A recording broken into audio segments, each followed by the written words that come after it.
안녕하세요. 아부다비 오누리교회 순장 여러분. 벌써 5월이 찾아왔습니다. 벌써 5월 셋째 주 순모임을 저희가 준비하고 있는 시점인데요. 하나님께서 또 5월은 계절의 여왕이라고 하는데 이 순모임 안에 풍성한 나눔과 또 교제가 있기를 기대하면서 오늘도 베드로후서 3장 10절에서 18절에 있는 말씀을 우리가 준비할 때 여러분에게 이미 이메일로 나눠드린 순도우미가 어떻게 잘 활용될 수 있을지 여러분과 함께 이 시간에 짧은 시간이지만 함께 나누기를 원합니다. 지난번에 순장 공부를 할 때 어떤 순장님께서 저에게 오셔서 질문하셨습니다.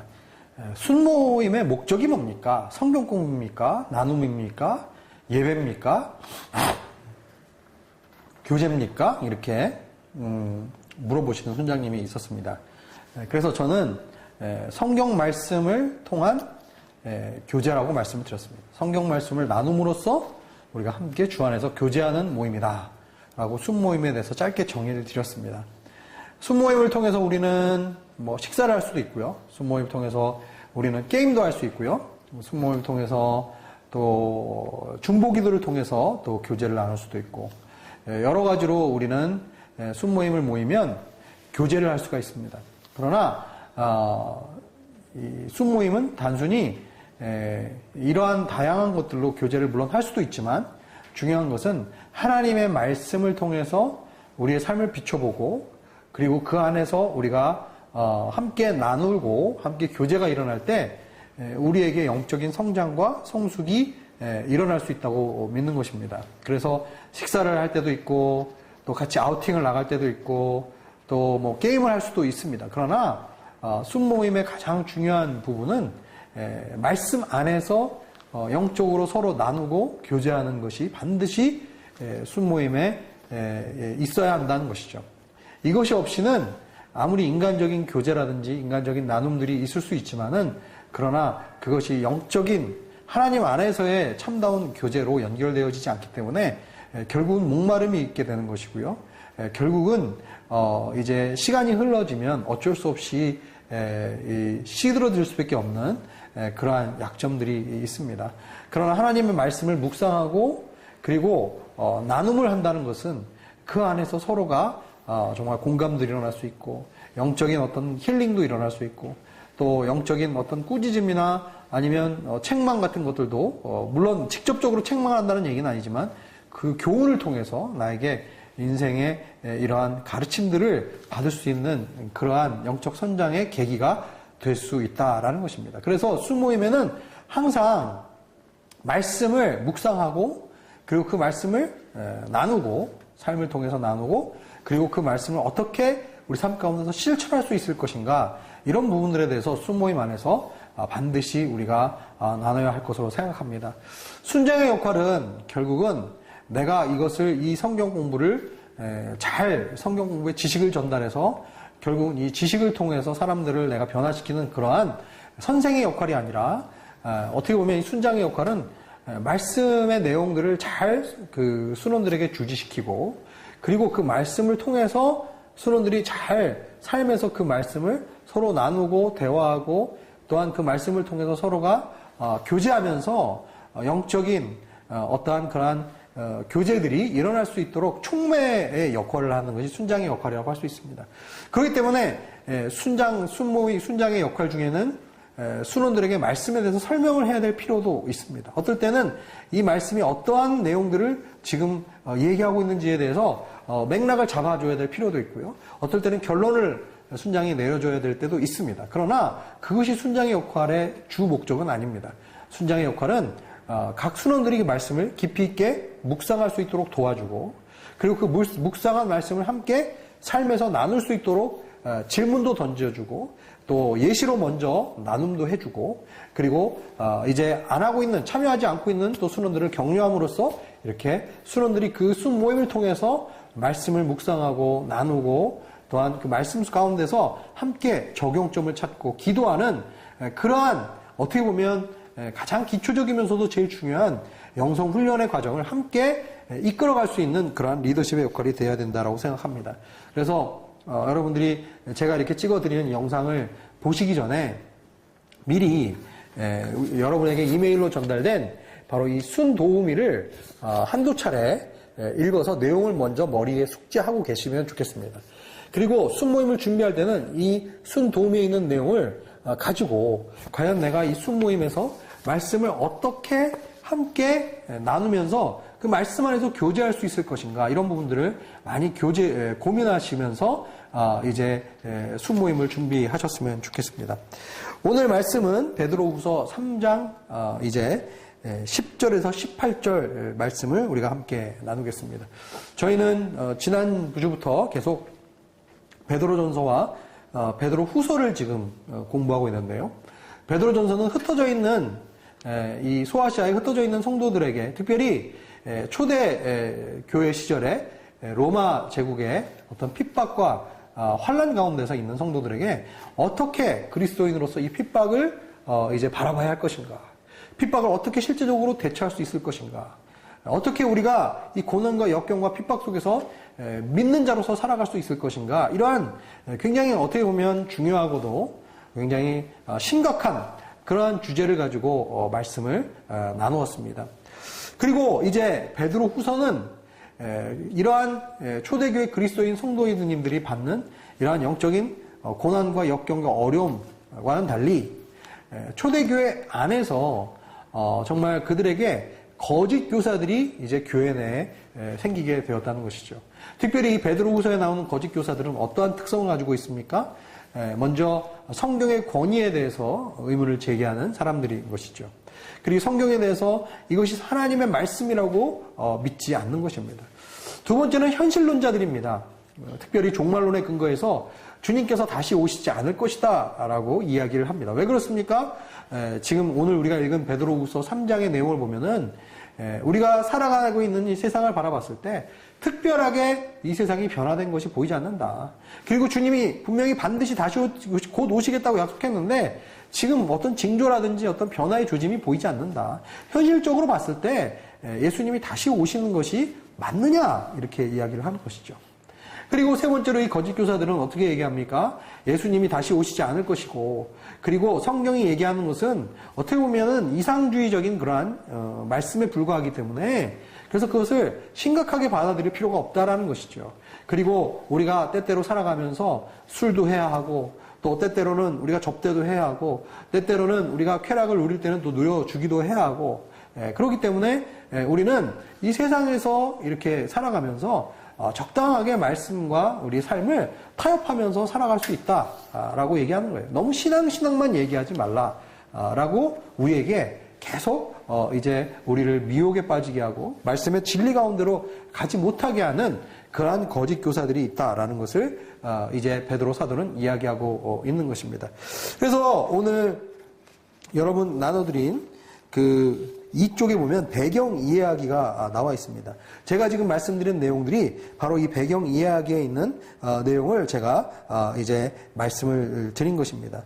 그러나 오늘 본문에서 베드로는 어떤 이야기를 하는 것입니까? 반드시 주의 날은 있다라고 이야기를 하는 것이죠. 반드시 주님께서 다시 오시고 심판의 날이 있다라고 우리에게 이야기하고 있는 것입니다. 여러분 성경에 혹시 있으시면은 베드로후서 3장 1절과 2절 말씀을 제가 한번 살펴보겠습니다. 제가 지금 말씀드리는 것은 순도음에는 없는 내용입니다. 사랑하는 사람들이여, 이것은 이제 내가 여러분에게 두 번째 쓰는 편지입니다.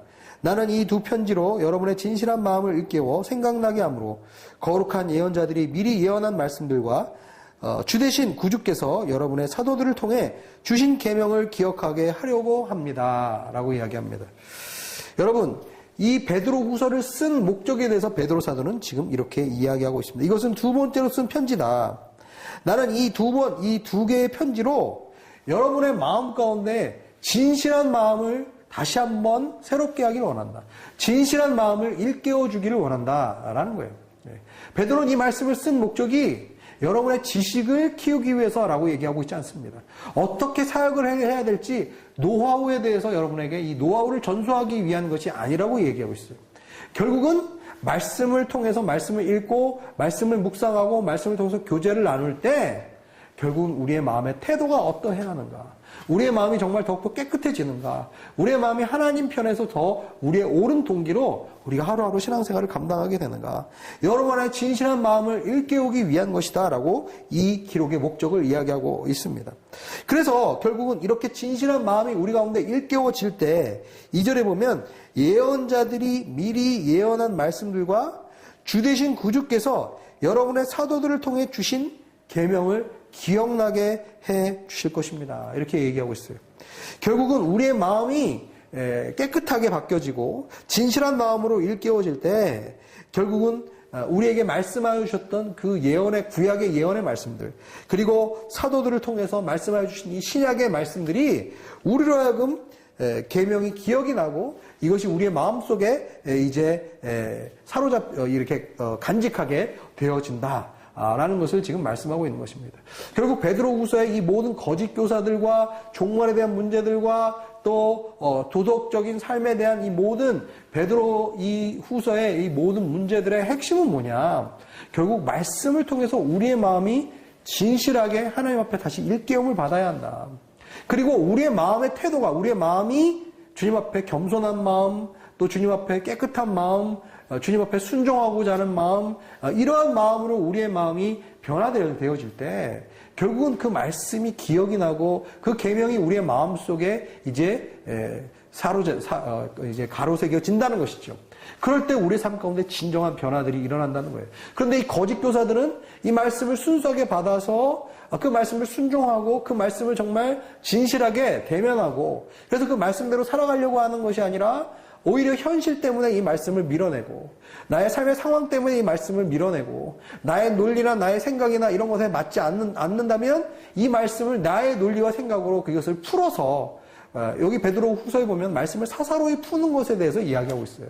말씀을 자기 스스로의 힘으로 이해가 되지 않는다고 해서 오히려 그 말씀을 변형시키고 왜곡시키고 그리고 주님이 다시 오지 않는다라는 그러한 결론을 스스로가 내리게 된다는 거예요. 그래서 말씀 가운데 내가 이해되지 않는 부분이 있다든지 내가 납득되지 않는 부분이 있다면 그 말씀에 나를 맞춰야 되고 그 말씀에 내가 잘못된 부분을 오히려 하나님 앞에 점검해야 하는 것이 사실 말씀을 대한 옳은 태도인데 내가 그 말씀을 대했을 때 그 말씀이 이해가 안 되고 납득이 안 되고 이랬을 때는 말씀을 오히려 스스로 내 관점에서 그 말씀을 왜곡시키고 말씀을 변화시키고 말씀의 해석을 이제 바꿔서 결국 그 말씀이 나의 세계관과 나의 생각에 맞추도록 그렇게 말씀을 억지로 풀어내려고 한다라는 그러한 말씀을 우리가 보게 되는 것입니다.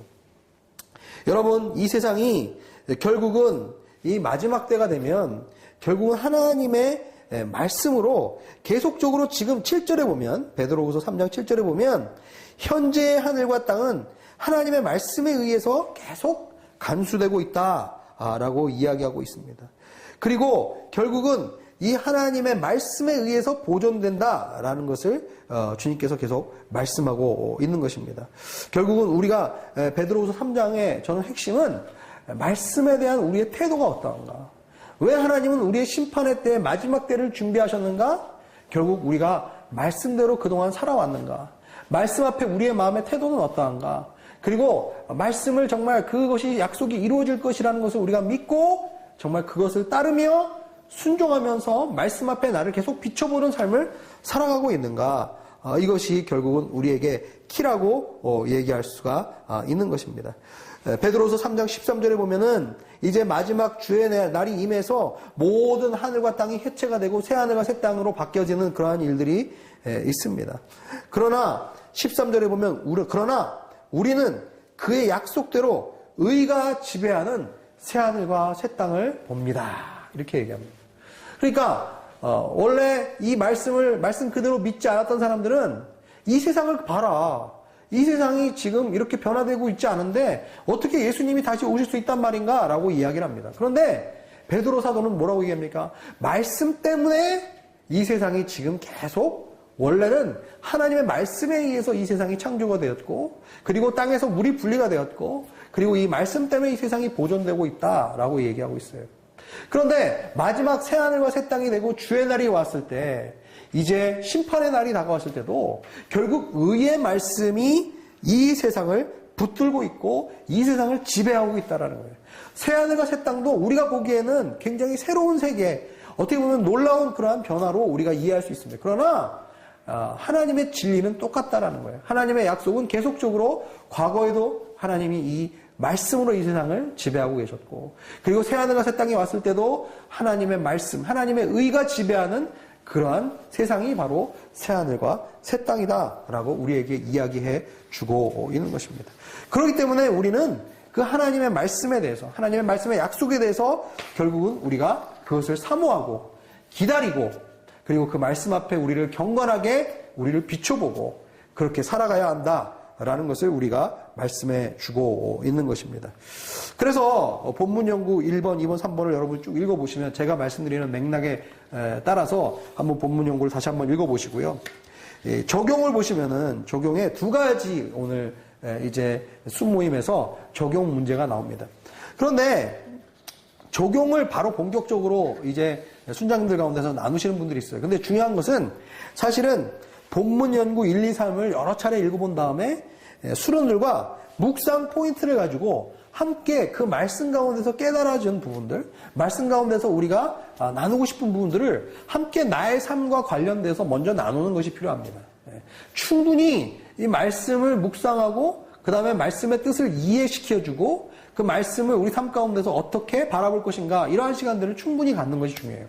그래서 수모임의 시간에 이제 가장 큰 포션은 어디에다가 우리가 포커스를 맞춰야 할까요? 아이스 브레이킹도 있고 서로 기도 제목 나누는 시간도 있고 뭐 여러 가지 시간들이 있지만은 제일 우리가 시간을 많이 수련들과 함께 보내야 되는 시간은 바로 본문 연구 1, 2, 3을 충분히 본인이 숙지하고, 제가 지금 여러분에게 말씀드린 이 베드로후서 3장의 전체적인 맥락을 머릿속에 넣고, 그리고 때로는 너무 어렵다고 판단되면 순장이 좀 설명을 해주고, 그러면서 성경을 몇 차례 같이 읽어보면서 이 말씀을 통해서 내가 배운 것들, 내가 느껴지는 부분들, 내가 새롭게 깨달아지는 부분들, 내가 함께 나누고 싶은 부분들을 충분히 말씀 속에서 나누는 시간을 먼저 갖는 것이 중요하다는 거예요. 네. 그러고 나서 그렇다면 우리가 이 말씀 통해서 얻어진 부분들 통해서 어떤 부분을 실제적으로 우리 삶 가운데 구체적으로 그러면 적용해 볼 수 있을 것인가, 이것을 맨 마지막에 함께 나누는 것이죠.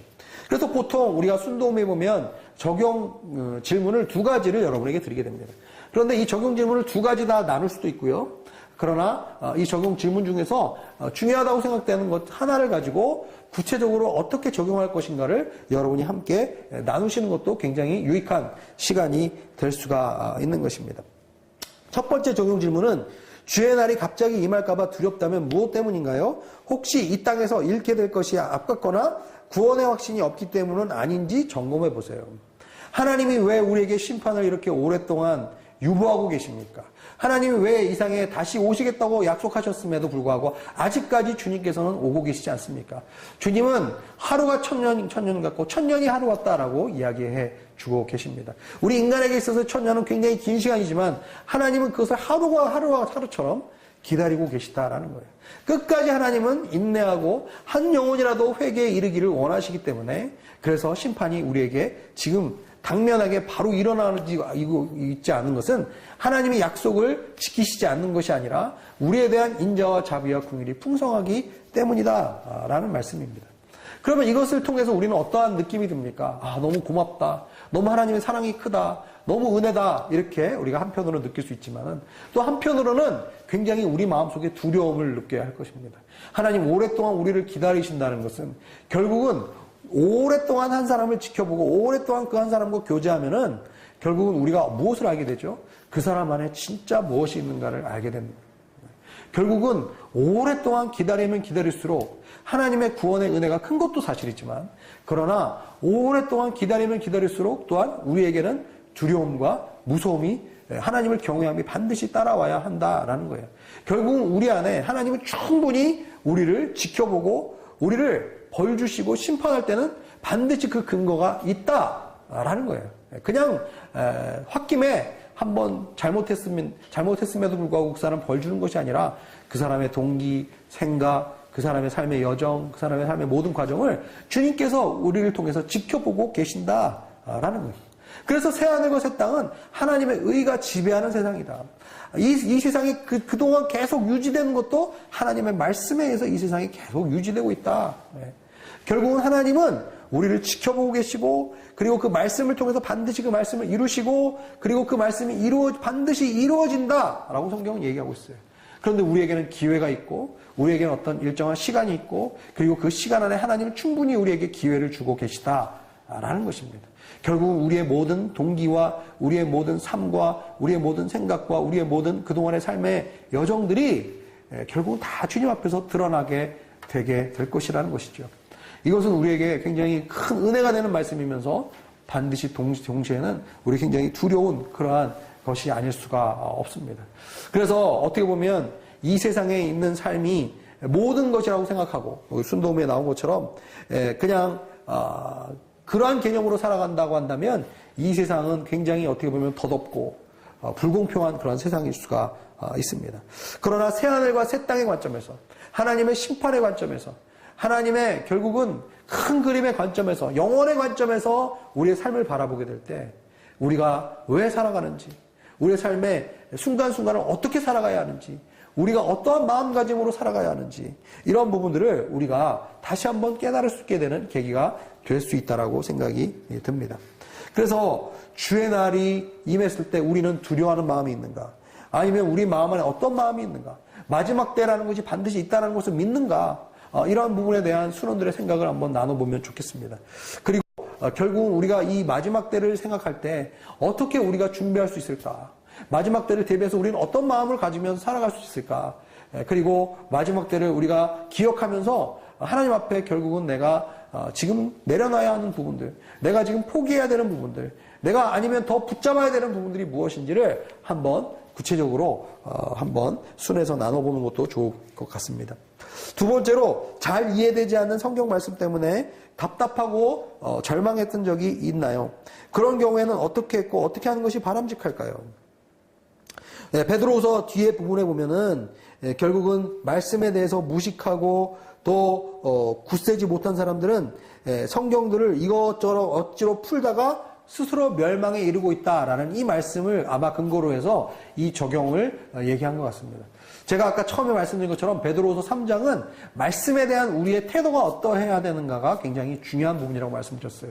이 두 가지, 이 베드로전서 후서를 쓴 목적은 결국 우리의 마음을 하나님 앞에서 진실한 마음을 일깨워서 여호와의 율법과 여호와의 계명을 기억하게 하는 것이 이 책의 목적이다라고 얘기하고 있습니다. 여러분, 말씀의 1점이라도 경히 여기시지 않기를 주의 이름으로 축원합니다. 말씀이 이해되지 않았을 때, 말씀이 어려울 때, 혹은 말씀이 왜 어렵습니까? 왜 이해하기 어렵습니까? 지식적으로 내가 부족해서 어렵습니까? 물론 그런 것도 있을 수 있습니다. 그러나 어떤 경우에는 내가 그 말씀을 순종하기를 원치 않기 때문일 수도 있어요. 그 말씀이 나의 삶에 버겁기 때문에 그 말씀을 그냥 듣고 싶지 않아서일 때도 있습니다. 왜 말씀이 이해가 되지 않습니까? 왜 말씀이 묵상이 되지 않습니까? 내가 너무 조급하고 내 마음에 욕심이 많고, 그리고 내가 이 말씀을 통해서 말씀이 말씀하도록 해야 되는데 내가 말씀 가운데 그 상황과 나의 생각을 주입해서 결국은 내 말씀을, 하나님의 말씀을 내 뜻대로 이렇게 움직여 보려고 하는 그런 내 마음 안에 그런 동기가 없는지, 말씀을 사사로이, 말씀을 억지로 풀고 있지는 않은지, 이런 부분들에 대해서 다시 한번 돌이켜보는 시간을 가져야 할 것입니다. 결국은 성경을 어렵고 이해되지 않고 답답하고 절망될 때는 어떻게 해야 합니까? 저는 여러분에게 이러한 툴을 드리고 싶어요. 하나님 앞에 다시 한번 주님의 말씀 앞에 무릎 꿇는 것이 필요하다. 하나님 앞에 나는 마음이 어떠한 마음인가를 다시 한번 생각해 봐야 한다. 그리고 그 말씀에 대한 나의 태도가 결국은 앞으로 나의 인생에서 말씀을 통해서 어떻게 열매 맺는 삶을 사느냐를 결정하게 된다. 이것들을 다시 한번 기억해야 할 것입니다. 물론 결론은 그렇게 얘기할 수 있지만은 여러 가지 아마 순원들이 대화하면서 다양한 방식을 얘기할 거예요. 말씀이 답답할 땐 난 이걸 본다, 인터넷을 참고한다, 뭐 주석을 보기도 한다, 아니면 사람들과 대화를 하기도 한다, 뭐 기도를 해보기도 한다. 실제적으로 여러 가지 의견들이 나올 수가 있습니다. 그러나 순장님이 이 모든 대화를 마무리하실 때는 결국은 이 가운데서 가장 중요한 부분이 무엇인가를 다시 한번 짚어주시면 좋을 것 같습니다. 이제 6월 둘째 주에 이제 저희가 종강을 하게 됩니다. 그렇게 된다면 아마 이번 순모임과 6월 첫째 주에 있을 이제 순모임, 이 두 번의 순모임 이제 빼면 이제 저희들이 이제 종강으로 들어가게 됩니다. 이번 주 순모임을 충실하게 말씀 가운데서 잘 나눠주실 수 있기를 바라겠고요. 그리고 이제 7월 달에 한국으로 6, 7월 달에 6, 7, 8월 달에 한국으로 가는 순원들이 있을 것으로 생각합니다. 각자의 근황이라든지 또 앞으로의 계획이라든지 이런 부분들도 좀 잘 나눠주시면 좋겠습니다. 특별히 휴가 기간에 저희들이 공동체를 오랫동안 떠나 있게 될 때 사실은 우리가 육적으로 리프레시가 많이 됩니다. 우리가 아부다비에 있는 환경 가운데서 다른 한국이라든지 유럽이라든지 아니면 다른 곳에 가서 일정한 시간을 보내고 다시 아부다비로 들어오게 될 때 우리의 육적으로는 굉장히 어떻게 보면 새로운 그러한 느낌으로 우리가 다음 시즌을 우리가 준비할 수가 있어요. 그런데 휴가를 떠나면은 이제 육신적으로는 새로워지는 그러한 경험을 하게 되는데 영적으로는 오히려 이제 안이함과 어떻게 보면 방종 가운데 우리를 그냥 내어버려 두게 되는 경우들이 있습니다. 그러면 오히려 한국에 갔든지 아니면 다른 곳에서 시간을 보내고 돌아왔을 때 오히려 더 얽매이게 되고 묶이게 되고 그리고 영적으로 더 다운돼서 돌아오게 되는 경우들이 반드시 있습니다. 저도 휴가를 보내면서 여러 차례 그러한 경험을 했던 것을 기억을 합니다. 그래서 항상 신앙은 안식을 주님 안에서 찾아야 합니다. 그래서 말씀과 기도로 우리가 주님 앞에 어디에 가 있든지 우리가 나아갈 수 있도록 특별히 방학 기간 중을 통해서 우리 순장님들이 이 순 안에서 카톡방 같은 것들이 다 있으실 거로 생각하는데 그것을 통해서 정기적으로 말씀과 기도 제목을 나누면서 함께 영적으로 다운되지 않도록 서로를 격려하는 그러한 일들이 필요하다라고 생각합니다. 여러분 짧은 좀 오늘 길어졌는데요. 어쨌든 여러분 앞에서 또 이렇게 귀한 수모임 인도하는 것들을 함께 나눌 수 있게 되어서 감사드립니다. 순장님들 이번 한 주간도 승리하시고 이번 순모임도 은혜롭고 또한 풍성한 나눔이 있기를 주님의 이름으로 축복합니다. 순장님들 감사합니다.